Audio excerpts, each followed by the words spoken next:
Welcome everybody to the Couple Nurses podcast and this Couple News segment. Thank you for your time. Make sure you guys check us out at couplenurses.com and frontlinewarriorsclub.com. Make sure you give us the 5 stars. Make sure you give us all the likes you guys have. Check us out on YouTube because we are on YouTube. And if I am going to be correct on my time, we're going to be coming back from our 2-week RV road trip at about the time of this launch. Yeah. It's going to be very exciting, very cool. It's going to be a bunch of content for you guys. We're going to travel all the way through the Pacific Northwest, right? Yeah, it's going to be exciting. So make sure you guys are subscribed to our YouTube channel because we'll be releasing vlogs every single week or every single 2 weeks based on all of our experiences. We're going to vlog everything. I've never really been on an RV trip like this, so I'm pumped. And this is actually our last recording in this house in California. Yeah, for all of you that are watching us on YouTube, this exact spot that we are currently recording in is where we started our podcast and travel nursing, through all these 8 months. Right, it's been awesome, man. And I'm super stoked about this RV trip. I'm super stoked getting back to Chicago, and I'm super stoked about making some more awesome content for you guys. So let's go. So on today's episode, Couple News episode 53, we're going to talk about the future of medicine and health technologies in the next 25 years.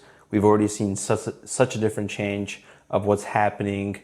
The emergence of e-health, e-patient, Amazon's getting into things. It's going to be an interesting 25 years. So we're going to go run you down of what could potentially happen. And the first one is universal healthcare coverage in U.S. This would be a government thing.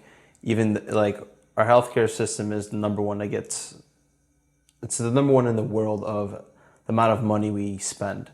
Yet we're not the healthiest country. Yeah, but I feel like a lot of that spending in healthcare also goes to a lot of healthcare research, which is in that budget. So that's why we're just kind of a little bit skewed of a number. We do spend the most, and according to the stats of how healthy we are as a society, we're not even in the top 5. But we do spend the most money out of every country. Another good stat for us, or if you guys are curious, in 2018, 92% of U.S. citizens had coverage. Insurance coverage. So that left about 8.5% of the population without any coverage, which does seem like a decent standard. Over time, as these years progress, it seems like more and more people are getting health insurance.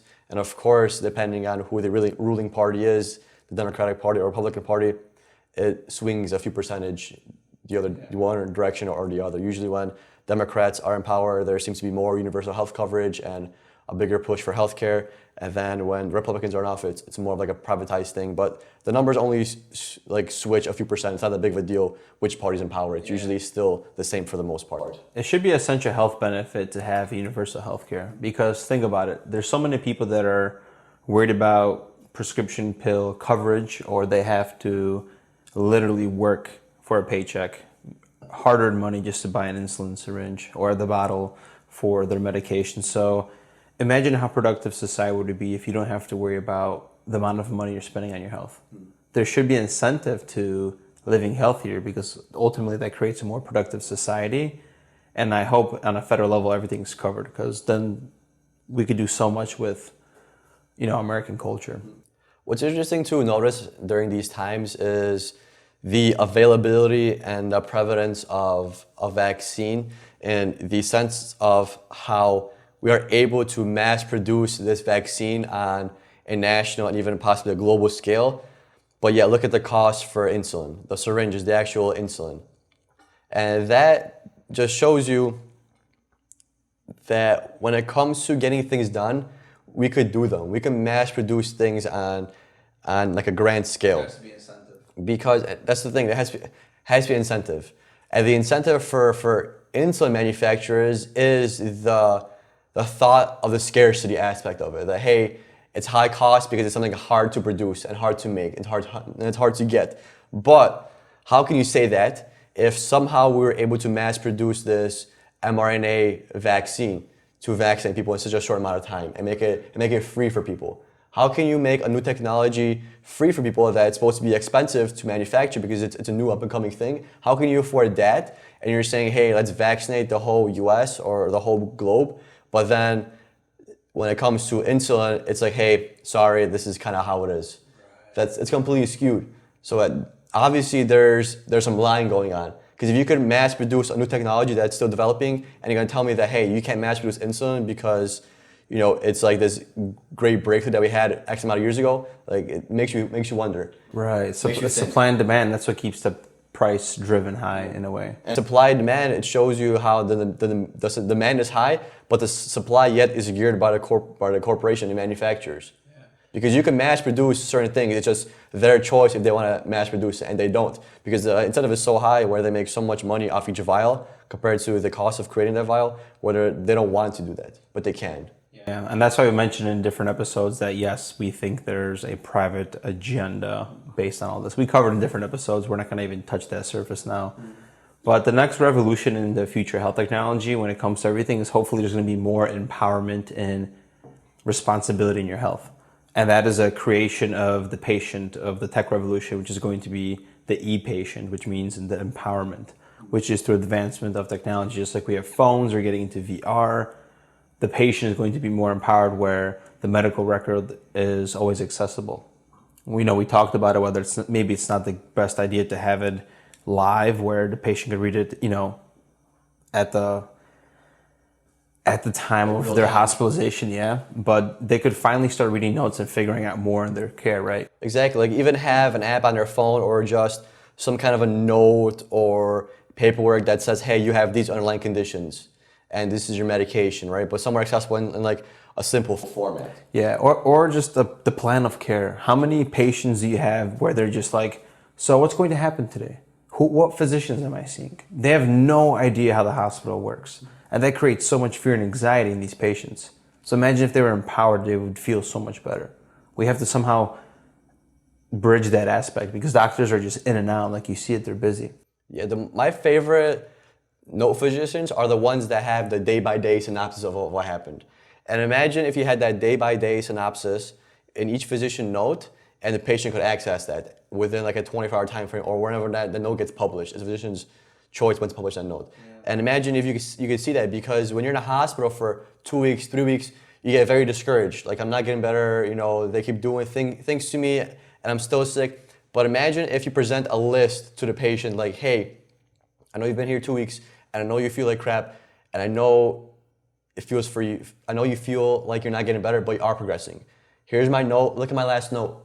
You've been here for 2 weeks. This is 14 days of things that we did, and look how we're progressing. That might encourage the patient to keep going. Yeah, or imagine if the interaction with the patient is recorded so they can reflect back and look at it. Might be a little bit more far-fetched there, but that's just one little thought I had right now. Yeah, or every time a physician enters a patient room, maybe there's like a tablet in each room where a physician just writes a quick summary of what they talked about and then leaves it there, and the patient could, you know, read that over. Maybe the patient was sleeping and the physician didn't want to wake him up or woke him up real quick, and the patient just like, hey, can you leave me a note? And he left him a note. And that would also solve the nurses, like, would it be less responsible, because you know how often we have to like explain the things to the family? We have to like repeat ourselves 2 or 3 times sometimes. How about if the doctor already makes this available to that via just a quick simple app? Patients read it, they're empowered, families empowered, less questions for us, less stress, less anxiety. It would change the environment, less stress on a nurse. Maybe we'd be more, you know, happier at a workplace. You know? Definitely, communication is one of the biggest factors when it comes to patient satisfaction and just work satisfaction, job satisfaction, and satisfaction in general, because then everyone is always on the same page. Yeah. The next emerging technology in about the next 25 years that's slowly coming out is brain computing interfaces. I'm sure a lot of you have heard of something called Neuralink. That's the kind of concept and the idea. The most prevalent one currently, I could say, is probably the one for Parkinson's disease, where it sends out different electrical pulses based on electrical pulses that are being generated by the person. So it almost counter-reacts certain impulses, and that allows it the ability to get rid of the shakiness and movement that's associated with Parkinson's disease. So this is a little bit like transhumanism, because we're doing brain-computer interfaces. What I like about this, I'm not completely sold on it based on, you know, things that we talked about in previous episodes, but I love that we're going to be able to potentially cure all disabilities with brain interfacing, where if a patient can't have sight, we could put a chip in. If they can't hear, they're going to have a cochlear implant. If the memory's going bad, we can maybe put a memory chip in. That'd be amazing if we would solve a symptom of, neurodegenerative diseases or people that are paralyzed. Potentially, yeah. And we see the retina technology now. I've looked a little bit into it. It's still not as prevalent and as vision enhancing as you might think it is. They're saying that technology they have nowadays currently can map out different shapes and different light patterns, but they don't have the ability to improve someone's vision to an average person's vision, like yours or mine. But they're making their way, make progress. It takes time. It's still something emerging. And we are still trying to figure out that link between humans and technology. Once we figure out that link, how we can make computing and the interface more cohesive and figure out to like a better level, that's when these giant emerges and giant leaps in technology are going to happen. You just have to figure out the fundamentals and the basics. Same with the cochlear implant, that's to improve hearing, and we do a pretty decent job with that now. A lot of patients have hearing aids and they're new in technology and they could almost restore their hearing from like almost being deaf to almost hearing fully. Yeah. And I think the cochlear implants, technology-wise, are a little bit better than the retinal implants. We shall see. The next one for future health technologies is 3D printing.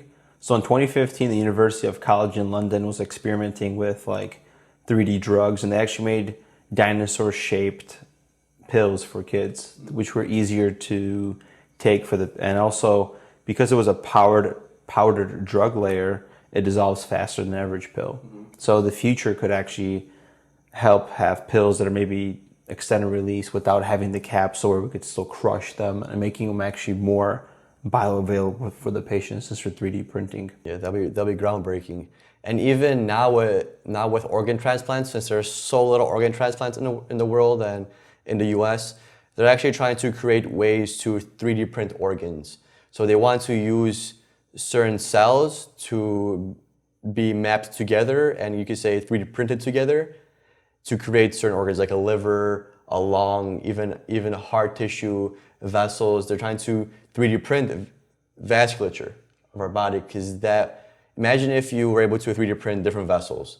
That would be a giant solution to coronary artery disease, because they'd be theoretically able to cut out that coronary artery that's perfusing poorly and swap it out with a 3D printed artery. Instead of grafting from like calf muscle. Exactly. Instead of grafting, they will completely get rid of grafting. Imagine that. Yeah. It's something that they're trying to work on, and it would just be amazing how they're able to use cells, cardiac cells, epithelial cells, any kind of specific cell, or even stem cells, and just use that as the material for 3D printing. Yeah. You can actually even 3D print a home. You can even 3D print food, but we don't know what the future repercussions that are on our health when we eat 3D printed food, which is just paste type ingredients. Like, who knows?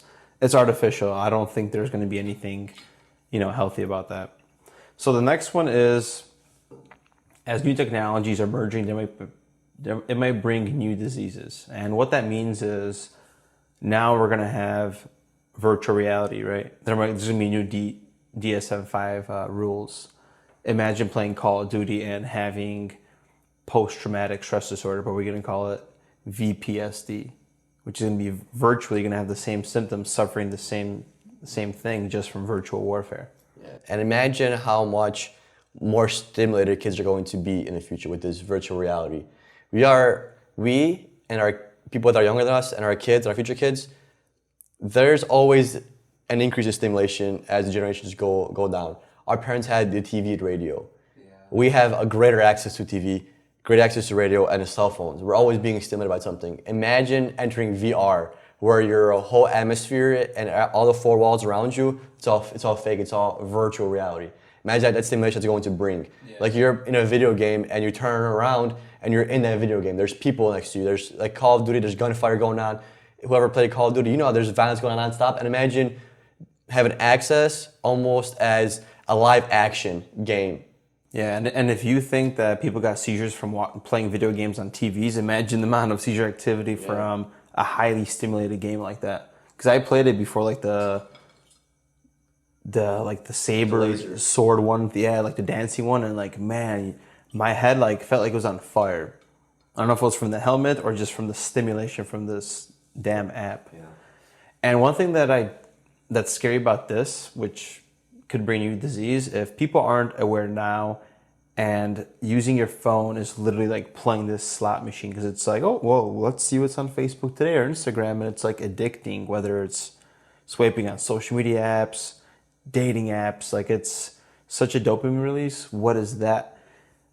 We thought that we became connected with technology, yet it's creating so much issues, disconnection, loneliness, depression. Look at Facebook. It was an experiment for social media to connect people. And now we're disconnected. We hate each other more. And it's just exposing human behavior more and more. Artificial food is one of the next up and coming emerging technologies in the next 25 years. We've heard about lab grown meat.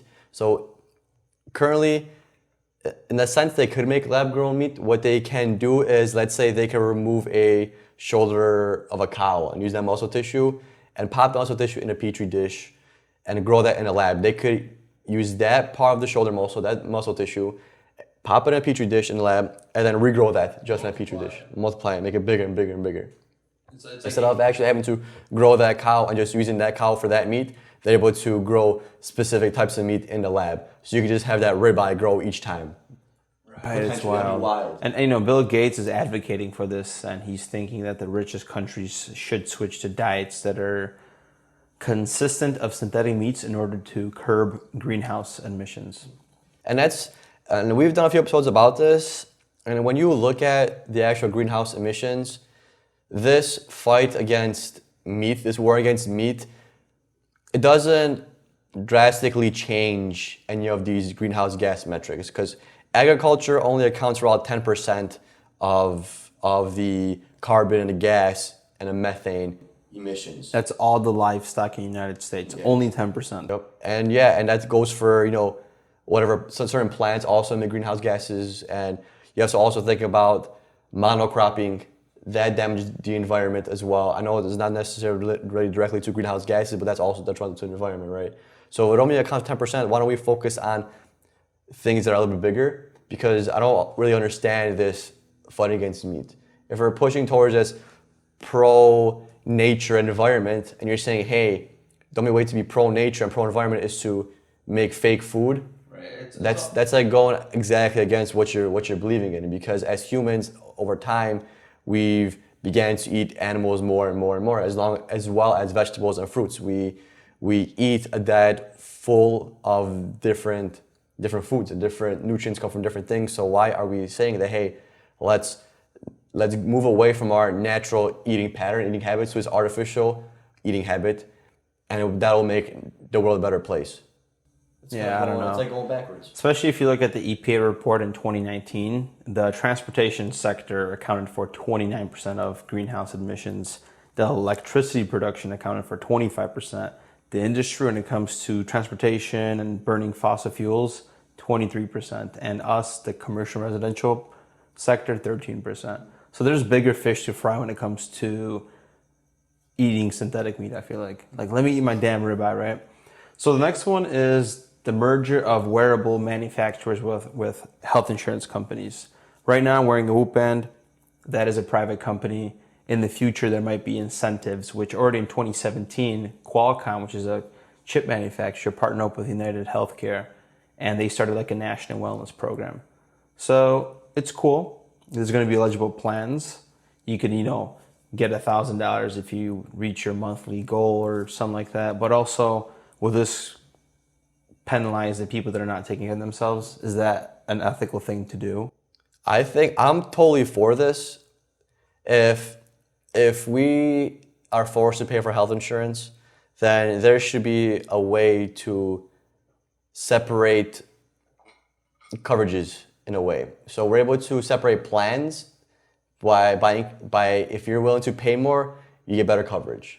But what if my risk is really low and I still want that high coverage, even though it won't most likely impact me, or I won't fully use the benefits, but I still want that safety blanket?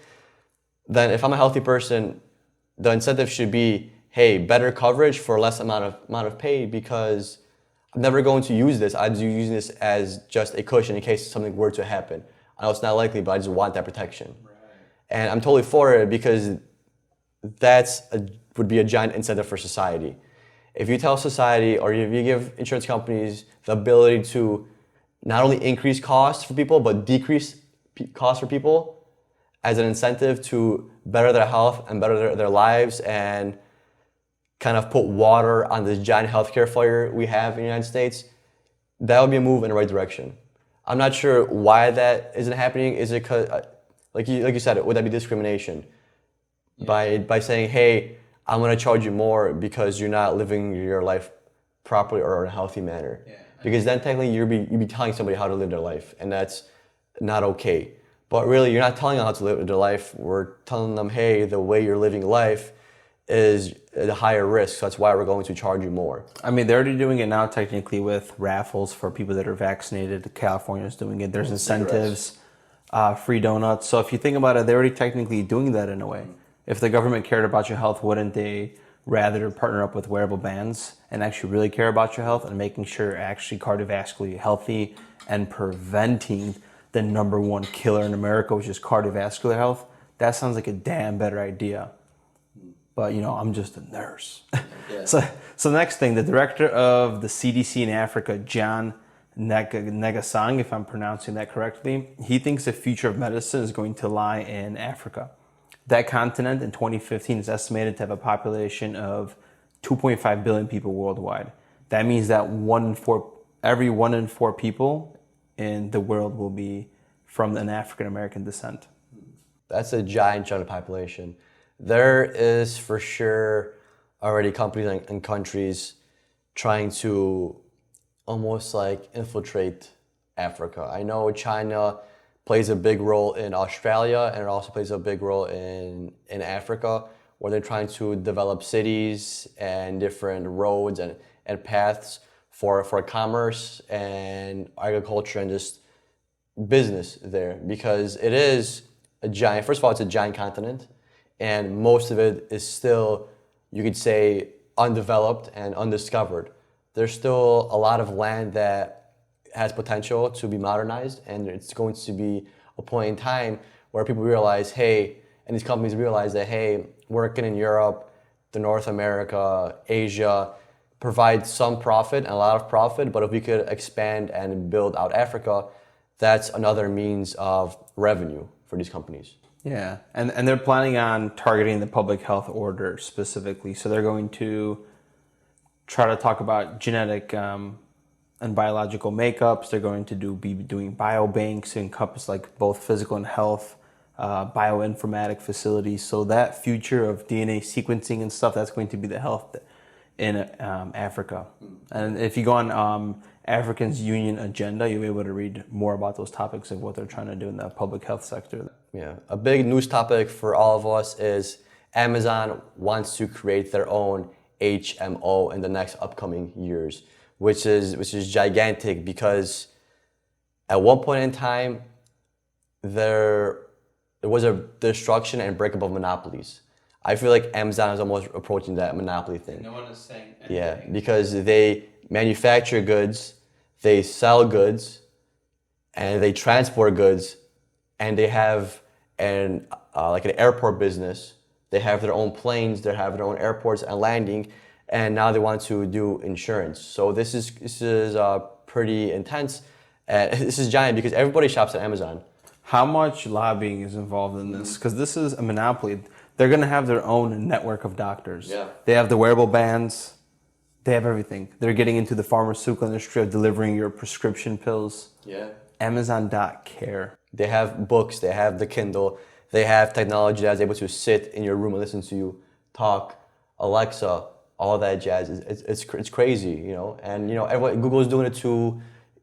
Apple's doing it too. But Amazon is just a giant. It's giant. It's insane to think about that majority of people buy from Amazon and majority of people sell on Amazon, and yet Amazon creates their own products. Yeah. And they always recommend their products before anybody else's. That's giant, yeah. So in summer of 2021, this is going to go national wide, and this is going to be an interesting experiment. So they're going to merge with telehealth and home-based care. So as you're looking at COVID, you're working from home, you're basically going to have personalized medicine at home. So maybe it is going to be precision medicine. You're going to be able to have a conversation with a doctor through telehealth. And if there's something wrong, maybe you feel like there's a bird in your chest, right? AFib. You could actually have a licensed practitioner nurse come in your home and assess you. That's going to be precision. Yeah. So maybe we could prevent the large spending of United States healthcare. Right. And it might be a giant opportunity and a large progression of nurses. Maybe there might be an opportunity for a growth in the home health section where you can subscribe to a monthly visit by a nurse, or a subscription based where a nurse comes to check you out every week. She comes, draws your blood, gives you some fluids or something, and then she leaves, does your vitals, draws blood, gives you fluid, does some recommendations, and then she leaves. And that's like your wellness check. And imagine the future of medicine when it comes to treatments and exams. Yeah, a lot of breakthroughs. However you create technology to have better personal tests, that's going to be the future too. But now the question is if we're going for universal healthcare, and now all of a sudden Amazon is a private company and they're getting into the health sector, how is it going to interfere with all that? Yeah. We'll see. We don't know. Yeah. Well, thank you all for your time on this awesome episode. We talked about the emerging health technologies up and coming in the next 25 years. We shall see what's going to happen. Thank you for tuning in. cupofnurses.com. We are on warriors.com for everything. Merch coming soon. We appreciate you guys listening. Peace. How's it going, guys? Peace out.